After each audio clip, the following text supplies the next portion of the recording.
And I'm starting the recording with not even having my controller. But hey, so it's me again, and this time I'm playing an old favorite of mine, Sonic whatever and stuff. Uh, Sonic 3 and Knuckles.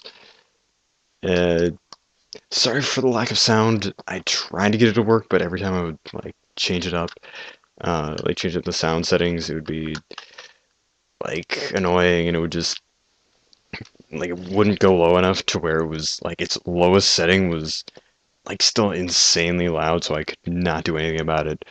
But hopefully this still works pretty well.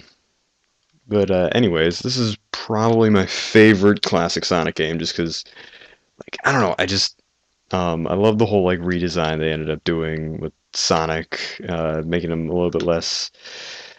Just, I don't know, just gave him a little more personality. Actually, gave him a face besides.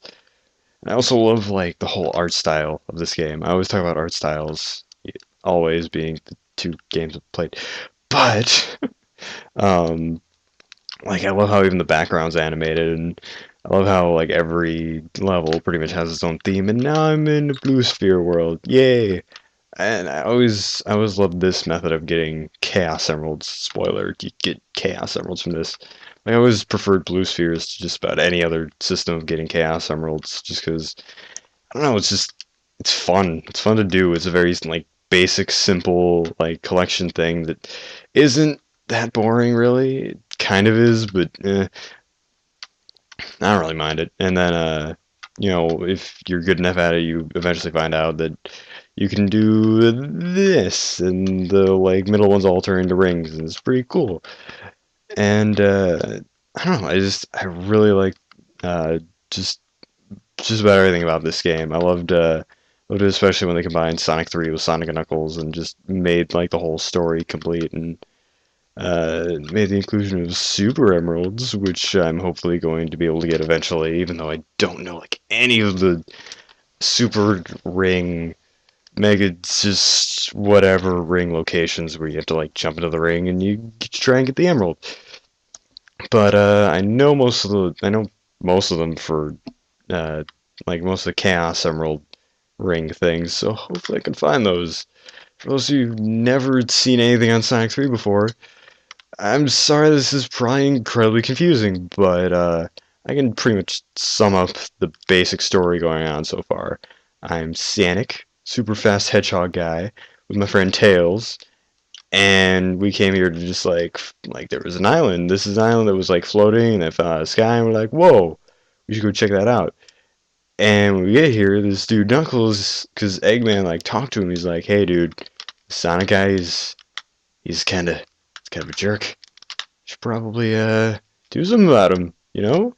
And Knuckles, being the idiot he is, he's like, okay, and he completely believes Eggman, and just then he takes your emeralds because for some reason Super Sonic isn't invincible when he's hurt by Knuckles, I guess, for whatever. Point is, Knuckles takes the emeralds, and instead of using them for himself, just kind of hides them in rings. Once again, kind of proving his intellect. And so yeah, and now I have to go to this island fighting Eggman's robots, which somehow Knuckles doesn't realize are destroying his island when the first mini boss robot I ran into is already burning down his forest. Really, you can't catch on to that? Like, ugh. Okay, I think that I can get an emerald over here. Right? I can do this, right? Yeah, okay. But I gotta jump up and then I gotta fall down. Yep, there we go. There's some people that are so good at this they can get all 7 emeralds before the third level. I can't do that. I am not that good. I might be able to get all of them by 5th zone maybe or something. I don't know. It's been a long time since I played this game to completion. Last time I played this game was I think on the DS version of it, which was uh, Sonic Classic Collection. My words just completely stopped working there, but it was on Sonic Classic Collection, and gosh darn it, why?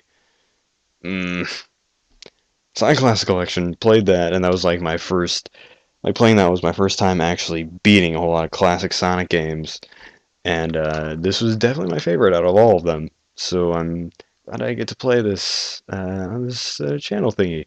So yeah, that's why I'm playing it, because this is a fun game, and I figured, you know what, why not have some fun and play some Sonic 3 and Knuckles, because and Knuckles is a lot better, just the and Knuckles part.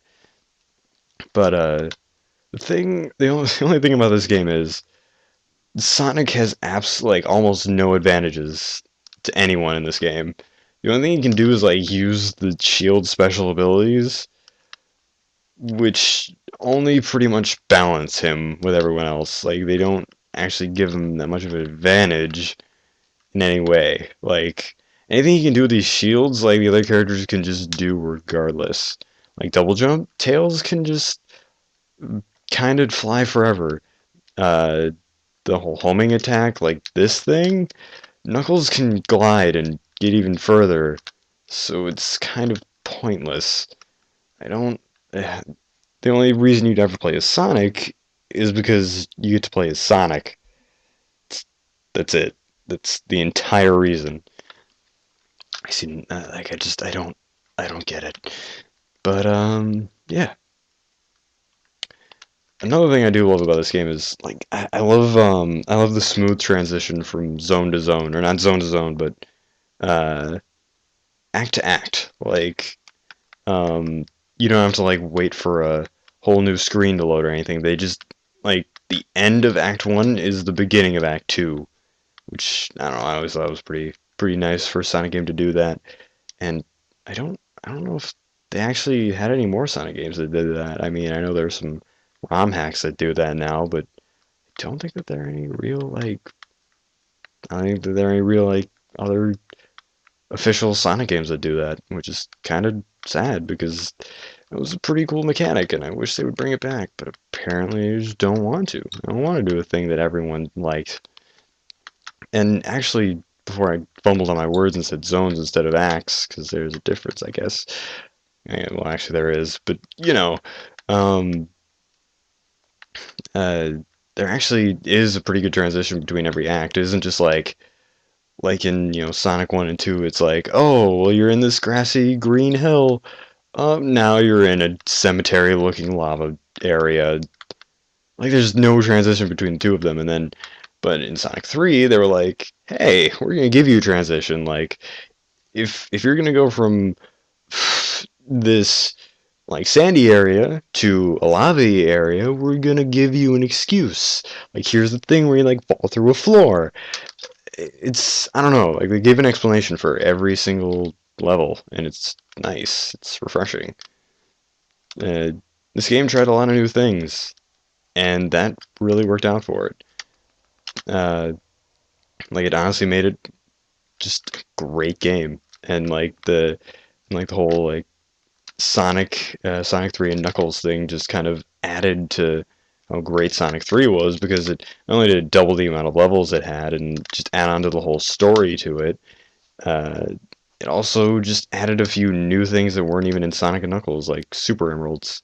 Like that hasn't been in any other Sonic game besides this one, and yet it was just this cool little thing that let you do more of those sweet like Blue Sphere levels and just a lot of fun stuff. There was a lot of great things in this game. Another thing this game did that they didn't really bring back until a lot later, different shields. I don't know why I didn't mention this earlier. Like you can have a bubble shield, a uh, electric shield, and a fire shield. Each one does a completely different thing, and like bubble shield. I should have made that, but bubble shield makes you, you know, you never run out of breath. Fire shield lets you like walk on fire and not be affected by any sort of fire attacks. And then what was the other one? Electric shield lets you not be affected by electric attacks, and it also lets you double jump, which makes it. Oh, and it was first shield that would actually attract rings. So it was like the beginning of the best shield in Sonic ever, pretty much. Like in later Sonic games, I guess they like recognized how amazing the shield was, so they just made it the best shield. Uh, like every like Sonic Adventure 2 and Sonic Adventure 1, You can get the shield, and then you can get the electric shield. Vastly superior. Attracts rings. Neglects one thing of damage. Insane. I don't know. It was pretty cool. And I still like it. And each one, like with Sonic, he has his different abilities for it. Like I said before, like this one does the whole thing that you eventually get to do with the bounce bracelet in Sonic Adventure 2, where you just bounce. You can keep bouncing and get a little bit extra height, but still, you can still do that with Tails and Knuckles. So I don't see the point. And then there's like the weird homing attack thing with the fire shield, but I'm sorry, I suck right now. I don't usually suck this. Oh my. You know, I played Sonics that way. I've been playing Mega Man, and I'm sure everyone hates me for sucking at Mega Man. So I'm like, I'm gonna play Sonic, my favorite game ever, and I'm gonna actually be good at it. Clearly, I was mistaken. This isn't even a hard part of the level. Like I think I struggled with this when I was a kid. I'm 17 now. I'm like 10 years older than when I played this game for the first time. I should not be struggling with this like at all. There we go. Now I'm gonna fall at a later part of the waterfall, I'm sure. I also like that, like just the platform things and the bridges and like as you go through the level, it's constantly introducing you to new things while also blending in some of the old stuff that you're kind of used to. And uh, it, I mean, it just ends up making you feel like it's just like you're getting variety, and yet it's not overwhelming. You can still keep track of what's going on. You can still it's just easier to pay attention. Oh, I love this part. Just I'm not usually a guy who loves torturing Tails, but it's just why? It's just constantly dropping bombs on Tails and he can't catch. Just I uh, like as long as you just hold the right, as long as you just hold right on your controller, you're never gonna get hit by a single one of those bombs. So that's like not a threat at all. It's basically like they just said, you know what? We're just gonna emphasize the whole Tails gets tortured by Sonic joke, and just let him get annihilated by a battleship, whatever it is. But another cool thing about the shields was like they give you a real incentive to keep them because a lot of these bosses, like that one, are made 1,000 times easier by having the right shield. Like with that boss, he shoots fire at me, so since I had the fire shield, I was able to completely just dominate him because he couldn't hit me at all. And admittedly, like you might be like, "Oh, well, that makes it incredibly overpowered." Well, it doesn't because you have to actually keep the shield long enough to get to the boss. So, and there's a whole challenge in that, which really just adds the whole thing. But okay, I made it to the second zone. So me and Tails just gonna dance here while I end this part, and then I'm gonna continue with the next thing. So bye.